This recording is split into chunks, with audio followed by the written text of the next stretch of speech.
ऐसे कर जा गलती से कट हो जाते हैं। बिहार में बहुत बड़ा फेस्टिवल है सीए एडीसीए टैली, ना तो मुझे कूट कूट के मेरी चटनी बना देगी।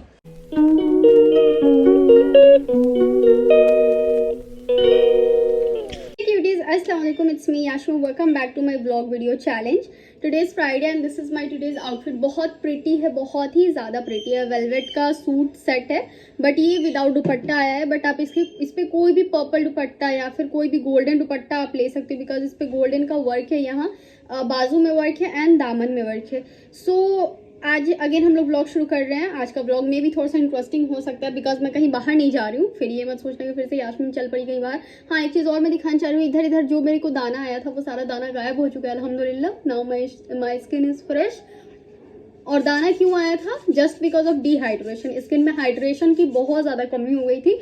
हाइड्रेशन के लिए मैं क्या की हूँ, मैंने पहले भी आप लोग के साथ वीडियो शेयर किया था, वो मलाई एंड हल्दी में बहुत अच्छा प्रॉपर्टीज़ होता है हमारे स्किन को मेंटेन करने के लिए। एंड उसमें एंटी बैक्टीरियल, एंटी इन्फेक्शनल और बहुत सारे एंटी प्रॉपर्टीज़ होते हैं हल्दी के अंदर। लेकिन हाँ, बहुत सारे लोगों को हल्दी सूट नहीं करते है, इसलिए हल्दी को मैं भून के लगाई हूँ। कच्चा हल्दी लगाने से कई बार हमारा फेस भी बहुत ओवर येलो दिखने लगता है एंड वो थोड़ा सा हार्ड भी हो जाता है, इसलिए उसको भून के ना आप लोग अच्छे से अप्लाई कर सकते हो। अगर आपको हल्दी सूट नहीं करता तो आप सिर्फ और सिर्फ मलाई यूज़ करो। और अगर आपको मलाई भी सूट नहीं करता है तो एक क्रीम है मॉलिजन, MOLYGEN ऐसे करके एक क्रीम है। अगर मुझे वो मिलता है तो मैं साइड में लगा दूंगी। अभी नीचे वाले रूम में वो रखा हुआ है बिकॉज आज मैं शावर नीचे वाले फ्लोर पे ली हूँ, इसीलिए वो नीचे वाले फ्लोर पे रखा हुआ है। बहुत अच्छा क्रीम है, इतना अच्छा हाइड्रेशन हमारे स्किन में प्रोवाइड करेगा ना, बहुत अच्छे से हमारे स्किन को एकदम चिकना मलाई के जैसा बना देगा वो क्रीम। या फिर अगर आप किसी बेस्ट सिरम की तरफ जाना चाह रहे हो तो दिस्पन प्लम का ये वाला सिरम बस खत्म होने को है, 2-3 दिन और ये चलेगा, उसका ये खत्म हो जाएगा। इसको मैं भर भर के अप्लाई की हूँ अपने स्किन में, लिटरली मेरे को काफ़ी अच्छा इफेक्ट देखने को मिला है। सो इस तरीके से मेरा स्किन केयर हो गया। अभी रिसेंटली मैंने जिस चीज़ का फॉर्म भरा है उससे रिलेटेड मुझे क्वेश्चन आया है, कोई पार्ट 2 में है, मैं उनकी आईडी मेंशन कर दूंगी। वैसे उनका कमेंट मैं रीड कर चुकी हूँ। वो मुझसे पूछ रही थी कि मैं पार्ट 2 में हूँ और मैं भी इंटरेस्टेड हूँ, आप कौन सा फॉर्म फिल किए, थोड़ा सा डिटेल्स बता दीजिए। तो मैं मिनिमम काइंड ऑफ एक डिटेल इसका शेयर कर देती हूँ। BSSC फॉर्म है, ये इंटर लेवल पे आया हुआ है। अगर आपने 12th किया हुआ है तो आप भर सकते हो। आप पार्ट 1 में हो, पार्ट 2 में हो, पार्ट 3 में हो, इट डजेंट मैटर। बट आपका 12th जो है, इंटरमीडिएट जो है सो क्लियर होना चाहिए, क्वालिफाइड होना चाहिए, उसका रिजल्ट वगैरह आपके पास होना चाहिए। इसमें जो मेन चीज मांग रहा है वो टाइपिंग का मार्क्स, टाइपिंग का सर्टिफिकेट मांग रहा है। और उसके साथ साथ आप कोई भी कंप्यूटर कोर्सेज अगर किए हुए हो ना तो उसका सर्टिफिकेट आप दे सकते हो। जैसे कि बेसिकली इसमें DCA, ADCA, टैली, तो मेरा DCA और टैली किया हुआ था, तो विच मीन्स कि ADCA किया हुआ था मेरा, तो मैंने ADCA का अपना सर्टिफिकेट प्रोवाइड किया है, मतलब दी हूँ। और उसके साथ साथ टाइपिंग मैं अभी की नहीं हूँ बट मैंने टाइपिंग का सर्टिफिकेट बनवा लिया है। टाइपिंग का सर्टिफिकेट हो गया, ADCA का सर्टिफिकेट हो गया। आप लोग बनवा सकते हो साइबर से या फिर जहाँ भी कंप्यूटर क्लासेस होते हैं जिनका सर्टिफिकेट गवर्नमेंट से लिंक्ड है, वहाँ से बनवा लोगे तो बहुत ज़्यादा बेटर होगा। तो मैंने अपना सर्टिफिकेट टाइपिंग वाला बनवा लिया है। अभी मैं फॉर्म फिल कर दी हूँ। आफ्टर छठ, कुछ दिन के बाद छठ जो है सो हो के कंप्लीट हो जाएगा। छठ बिहार में बहुत बड़ा फेस्टिवल है हिंदू का, और इस फेस्टिवल में लिटरली सारे कोचिंग सब कुछ बंद हो जाते हैं। दिवाली से छठ का ना सारा कुछ बंद रहता है, तो इसीलिए अभी सारे बैचेस और सारे कोचिंग्स क्लासेस सब कुछ बंद है। बट मैं सर्टिफिकेट ले ली हूँ, लेकिन हाँ जैसे ही क्लासेस ओपन होंगे, रीओपन होंगे, तो मैं उसमें ज्वाइनिंग करके मैं अपना जो टाइपिंग है मैं उसका स्पीड वगैरह सब कुछ अपना मेंटेन कर लूंगी। तो ऐसा नहीं कि बस सर्टिफिकेट मैंने बनवा लिया, मेरे पास कुछ इन्फॉर्मेशन है नहीं। जिस टाइम मैं ADCA की थी ना 2018 में मुझे सर्टिफिकेट मिल गया था एंड 2018 के स्टार्टिंग या फिर शायद 2017 के एंड पॉइंट पे मैं ADCA करने गई थी। 1 ईयर का मेरा कोर्स वो हुआ था। ऐसे था कि 6-7 मंथ्स में हो जाएगा, लेकिन सर बहुत डिटेल्स में पढ़ाते थे, बहुत ज़्यादा डिटेल्स में, काफ़ी अच्छे से समझाते थे, उनका एक्सप्लेनेशन हर चीज़ बहुत ज़्यादा बेटर था। तो इसलिए हम लोग का 1 साल तक का वो कोर्स हुआ था एंड 1 साल तक कोर्स करने के बाद फिर हमने वो सर्टिफिकेट ले लिया था। और उस टाइम पे मुझे ADCA बेसिस पे जॉब मिल रहा था क्योंकि मैंने टैली किया हुआ था। टैली में आता है सारे के सारे अकाउंट्स वगैरह आ गए, आपके टैक्सेस आ गए। मोस्टली टैली में टैक्स की पढ़ाई होती है, सारे टैक्स आ गए। DCA में होता है बेसिक कंप्यूटर, जैसे कंप्यूटर फंडामेंटल्स हो गया, एक्सेल हो गया, वर्ड हो गया, किस तरीके से इन सब चीज़ पे काम करना है ये सब कुछ बताया जाता है। शॉर्टकट कीज़ हो गए। इसके साथ साथ मैंने कंप्यूटर असेंबलिंग, डीअसेंबलिंग, ये सब कुछ सीख रखी हूँ मैं। मतलब पापा मेरे को जिस कोर्सेज में भी मुझे इंटरेस्ट मिलता था, मतलब जैसे कंप्यूटर है तो कंप्यूटर एक बेसिक चीज़ होता है, कंप्यूटर का इन्फॉर्मेशन हम सबके पास होनी चाहिए, तो पापा उसी टाइम मुझे कंप्यूटर का कोर्सेज करा दिए थे। पापा ना मेरे ऊपर मतलब स्टडीज़ में कभी मुझे पीछे रहने ही नहीं दिए।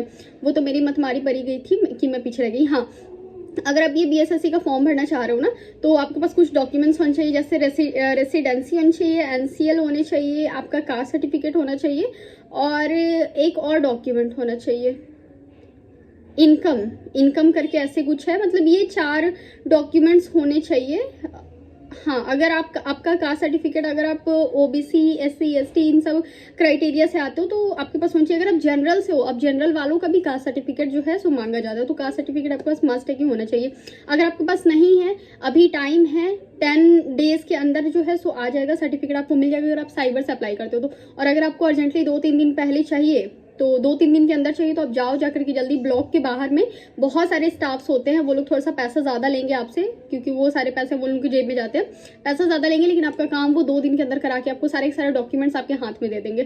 तो ये दोनों ही चीज़ है। और अगर आप साइबर से जाके अप्लाई करते हैं तो 50 रुपीज़, 100 रुपीज़ लगेगा जो साइबर अपना चार्ज लेगा, और उसके बाद आपका डॉक्यूमेंट जल्दी जल्दी अप्लाई कर देगा, और उसी अप्लाई करने के कुछ टाइम के बाद ही आपको नोटिफिकेशन मिल जाएगा कि आपको कब तक वो मिल जाएगा। तो मैक्सिमम 7 to 10 डेज में आपको ऑनलाइन मिल जाएगा, या फिर 12 से 15 दिन भी लग सकता है, क्योंकि ऑनलाइन वाला काम ये सब मतलब थोड़ा सा आजकल तो ऑनलाइन हो गया तो जल्दी जल्दी हो भी जाता है, बट पहले तो बहुत ज़्यादा लेंदी होता है। देखो ये वीडियो मैं लंबा नहीं करना चाह रही, क्योंकि आज मेरे को सूट भी कट करना है। स्किन केयर हो गया, बीएसएससी फॉर्म की डिटेल्स में बता दी हूँ। अब चलो हम लोग सूट की कटिंग करते हैं। This is my today's outfit. दामन पे देखो इस टाइप का वर्क है, ये जरी का वर्क है, जैसा आप लोग देख सकते हो। पता नहीं इसको कौन सा तागा बोलते हैं, लेकिन ऐसे तो जरी बोलते हैं। काफ़ी अच्छा है, यहाँ पे गोल्डन सा एक बॉर्डर दिया हुआ है। मतलब इसकी क्वालिटी काफ़ी ज़्यादा बेस्ट लग रही है। ये जो वेलवेट का कपड़ा है ना, इस कपड़े की क्वालिटी भी बहुत ज़्यादा अच्छा है। वेलवेट के कपड़े में भी बहुत सारी क्वालिटी आती है, क्योंकि मैं कपड़े की स्टिचिंग वगैरह जानती हूँ, तो मुझे पता है कि कपड़े में किस किस टाइप की क्वालिटीज़ आते हैं। एंड यहाँ पे भी इस टाइप के आपको वर्क दिख रहे हैं, काफ़ी प्यारा सा लग रहा है, काफ़ी डिसेंट सा एक लुक दे रहा है ये। एंड इसका भी एम साइज मुझे बहुत लूज आ रहा है। देखो समीज लूज रहता है तो चलता है, बट इसका जो इलास्टिक है ना, इलास्टिक पिजामे का, वो जब मैं पहन रही हूँ तो वो सर के नीचे आ जा रहा है। और पिजामे की लंबाई भी ज्यादा है, ऊपर से मैंने ऐसे एक फोल्ड मोड़ रखा है, तब जाके मुझे इतना आ रहा है। ऑल ओवर गुड है। इसका साइज मैं एम मंगाई हूँ, एंड एम से मुझे अब सच में कन्वर्ट होना होगा एस पे, बिकॉज अल्हम्दुलिल्लाह आई एम फाइन। अब एकदम फिट सा बॉडी लग भी रहा है, फेस का कटिंग वगैरह भी अब थोड़ा सा समझ में आ रहा है। हमें करना है सूट की कटिंग। हाँ, ये मेरे को कॉस्ट किया है 600 के अराउंड में, 595 या शायद 610 ऐसे ही कुछ किया है। अगर आप लोग को चाहिए तो कॉमेंट सेक्शन में बताना, मैं इसका कोड आप लोग को प्रोवाइड कर दूंगी। This is a suit which is in black colour, and ये होता है पिजामा का कपड़ा और इसके अंदर का अस्तर का कपड़ा। तो दोनों कपड़े को मिला के ऑलमोस्ट 4 मीटर से थोड़ा सा ज्यादा कपड़ा देना चाहिए, बट ये लोग बहुत ही कम कपड़ा देते हैं। ऑनलाइन जब कभी भी हम लोग कपड़े वगैरह मंगाते हैं तो 4 मीटर नहीं है, ये 3.5 मीटर या फिर उससे भी कम है थोड़ा सा। क्योंकि मैं अपना भी व्हाइट मंगाई थी ना कपड़ा, तो उसमें भी यही चीज हुआ था, तो मेरे को अलग से कपड़ा खरीद के लाना पड़ा था इसके अंदर अस्तर लगाने के लिए।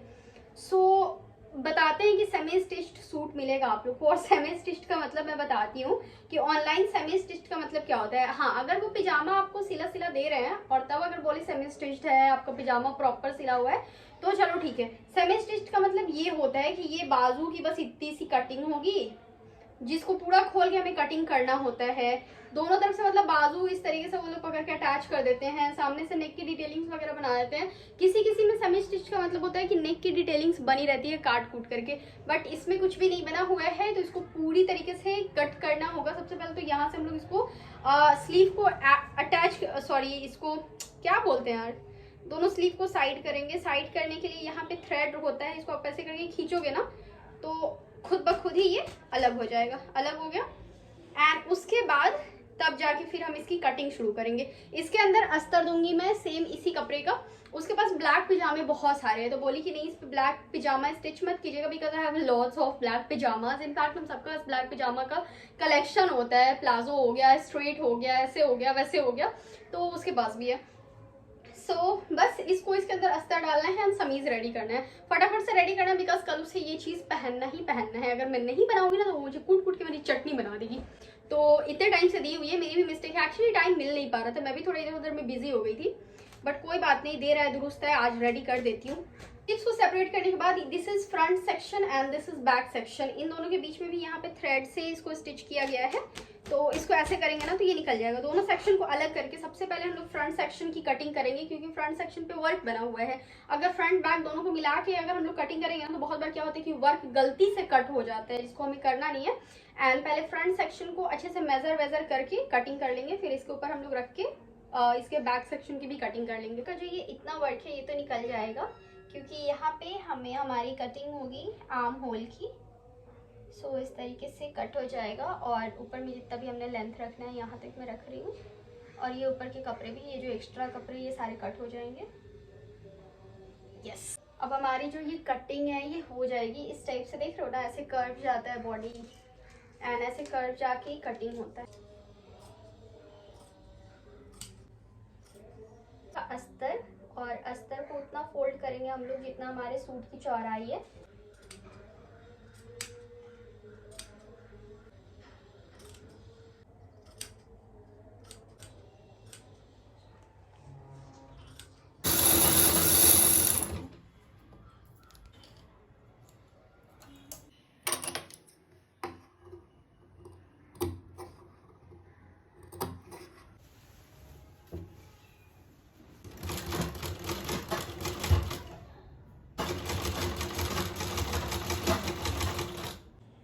सो गाइज, ये इसका जो नेक डिटेलिंग्स है वो पूरी तरीके से कंप्लीट हो चुका है। एंड सबसे ज़्यादा टफ मुझे सूट बनाने में वही नेक डिटेलिंग्स ही लगती है। मतलब सबसे ज़्यादा टाइम भी मेरे ख्याल से उसी में लगता है, फिर स्लीव लगाने में टाइम लगता है, बाकी बॉडी स्टिचिंग में ज़्यादा टाइम नहीं लगता है। और अब हम लोग रेडी करेंगे बैक नेक पे। तो देखो, फ्रंट नेक के आगे में ये थ्रेड डिटेलिंग्स था ना, तो इसीलिए हमने इसको पलट दिया तो पता नहीं चला। बट बैक का जो कपड़ा है वो इस तरीके से ट्रांसपेरेंट है, तो अगर हम पलटेंगे तो जो अंदर में ये वाली कटिंग है ना, ये सी थ्रू हो जाता है। सो इसीलिए उसका नेक थोड़ा अलग तरीके से बनाना पड़ता है।